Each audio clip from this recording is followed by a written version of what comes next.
আমরা সব সময় বলে থাকি একটি দুর্ঘটনা সারা জীবনের কান্না।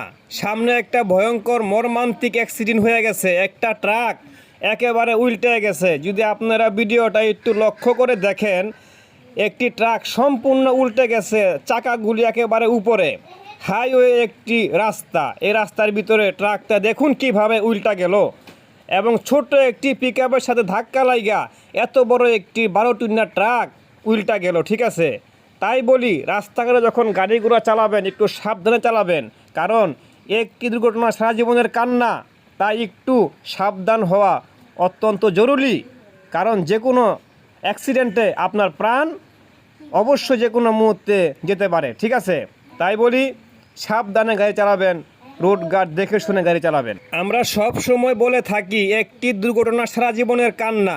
সামনে একটা ভয়ঙ্কর মর্মান্তিক অ্যাক্সিডেন্ট হয়ে গেছে, একটা ট্রাক একেবারে উল্টে গেছে। যদি আপনারা ভিডিওটা একটু লক্ষ্য করে দেখেন, একটি ট্রাক সম্পূর্ণ উল্টে গেছে, চাকাগুলি একেবারে উপরে। হাইওয়ে একটি রাস্তা, এই রাস্তার ভিতরে ট্রাকটা দেখুন কিভাবে উল্টা গেল এবং ছোট্ট একটি পিকআপের সাথে ধাক্কা লাগা এত বড় একটি 12 টনের ট্রাক উল্টা গেল। ঠিক আছে, তাই বলি রাস্তাঘাটে যখন গাড়ি ঘোড়া চালাবেন একটু সাবধানে চালাবেন, কারণ একটি দুর্ঘটনা সারা জীবনের কান্না। তাই একটু সাবধান হওয়া অত্যন্ত জরুরি, কারণ যে কোনো অ্যাক্সিডেন্টে আপনার প্রাণ অবশ্যই যে কোনো মুহূর্তে যেতে পারে। ঠিক আছে, তাই বলি সাবধানে গাড়ি চালাবেন, রোড গার্ড দেখে শুনে গাড়ি চালাবেন।